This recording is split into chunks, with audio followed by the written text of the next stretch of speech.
മുജാഹിദീങ്ങൾ നേരത്തെ പരിപാടി നടത്തിയിരുന്ന സ്ഥലത്ത് അവർ പറഞ്ഞു ആള് കൂടിയതുകൊണ്ട് ഞങ്ങൾ വേറെ സ്ഥലത്തേക്ക് നീങ്ങിന. ആദ്യമുള്ള സ്ഥലത്തിൻ്റെ അളവും അതിൻ്റെ ഇപ്പുറത്ത് സ്കൂൾ ഗ്രൗണ്ടും അതിൻ്റെ ഇപ്പുറത്തുള്ള സ്ഥലവും അതിൻ്റെ അവിടെ നിൽക്കാനുള്ള സൗകര്യമൊക്കെ ഞാൻ അളവ് മനസ്സിലാക്കി. പിന്നീട് അവർ പോയ സ്ഥലവും മനസ്സിലാക്കി ഓരോ സ്ഥലത്തും നീങ്ങിക്കൊണ്ടിരിക്കുമ്പോൾ അളവ് കുറഞ്ഞ സ്ഥലത്തേക്കാ നീങ്ങിയതും ആള് കൂടിയതുണ്ട്. എന്താ സത്യസന്ധത കേട്ടില്ലേ?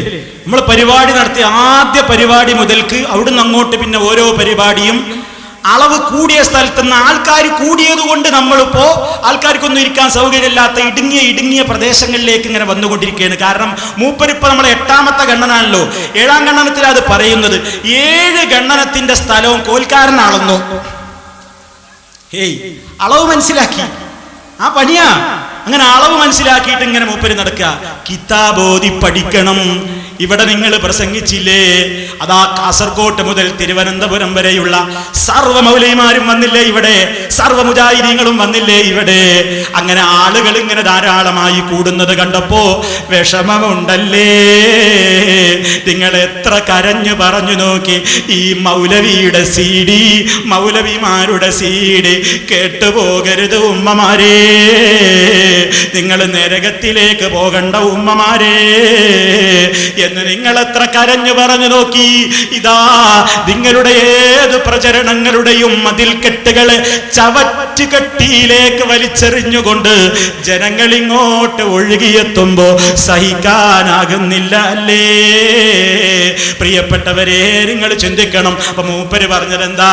ഇത് അന്യരാജ്യങ്ങളിലൊക്കെ ആൾക്കാർ CD കേൾക്കുമ്പോ ആരെങ്കിലുമൊക്കെ വിശ്വസിച്ചാലോ? ഇവിടെ പങ്കെടുക്കണോന്ന് ഏതായാലും വിശ്വസിക്കൂല. പക്ഷെ മൂപ്പരിക്ക് അതൊന്നുമില്ല. തൽക്കാലം എന്തെങ്കിലും പറയണം, അല്ലെങ്കിൽ ഈ ആളുകൾ വിശ്വസിക്കൂ, ഈ നാട്ടുകാർ വിശ്വസിക്കൂ.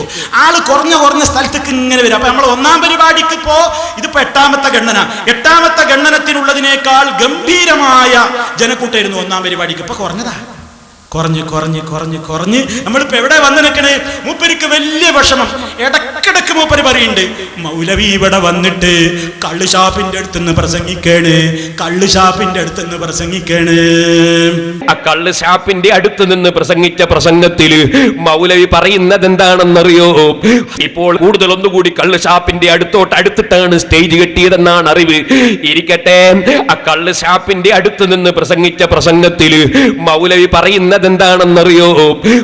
എനിക്കറിയില്ല ഇവിടെ ഒരു കള്ളുഷാപ്പുള്ളത്, എനിക്കാവട്ടെ അറിയൂല. എന്തെന്നൊക്കെ ഒരു ബേജാറ്. ഒരു ദിവസത്തിൽ അല്ലെങ്കിൽ കുറെ മാസം കഴിഞ്ഞിട്ടല്ലേ ഒരു പരിപാടി നടക്കണത്. ആ ഒരു 2 ദിവസം ഈ സമയത്ത് ഇവിടെ കുറച്ച് ആള് മുടങ്ങിയിട്ട് വല്ല ബുദ്ധിമുട്ടും നിങ്ങൾക്ക് തോന്നുന്നുണ്ടെങ്കിൽ ഈ സാധനം വേറെ പലയിടത്തും കിട്ടൂലേ? നിങ്ങൾ എന്താ മനസ്സിലാക്കിയത്? എന്താ അതൊക്കെ തർക്കമുള്ള വിഷയ? കള്ള് ഷാപ്പിന്റെ അടുത്ത് പ്രസംഗിക്കണേ. ആദ്യം പറഞ്ഞു സിനിമാ ടാക്കീസ് പൊളിച്ചോർത്ത് പ്രസംഗിക്കാണ്. ഒരു സിനിമാ ടാക്കീസ് പോയെങ്കിൽ, ഒരു കള്ള് ഷാപ്പ് പോയെങ്കിൽ, ഇതൊക്കെ ഒരു പണ്ഡിതൻ എന്ന് പറയുന്ന ആളുകൾക്ക് യോജിച്ച വർത്താനാണോ? കള്ള് ഷാപ്പിന്റെ അടുത്ത് ഇയാൾ എത്ര തവണ പറഞ്ഞു? നിങ്ങൾ കള്ള് ഷാപ്പിന്റെ അടുത്ത് മൗലവി പറയാ. എന്താ നിങ്ങളത് പറഞ്ഞതിന്റെ ഉദ്ദേശം? അറിയാഞ്ഞിട്ട് ചോദിക്കുക. എന്താ നിങ്ങളത് പറഞ്ഞതിന്റെ ഉദ്ദേശം? ഒരാളുടെ ഒരു സംസ്കാരം അല്ല മറ്റോടത്തെ സംസ്കാരല്ലേ? സാരല്ല, ഞങ്ങളുടെ കയ്യിലൊരു റിപ്പോർട്ടുണ്ട്. ഇപ്പൊ വായിക്കുന്നില്ല, ഹെഡിങ് മാത്രം പറയാം. മദ്യം പള്ളിയിലേക്ക്, സഖാഫി നാട്ടിലേക്ക്. ഖലാസ്. നിങ്ങൾ ചിന്തിക്കണം. പിന്നെ ഇവിടെ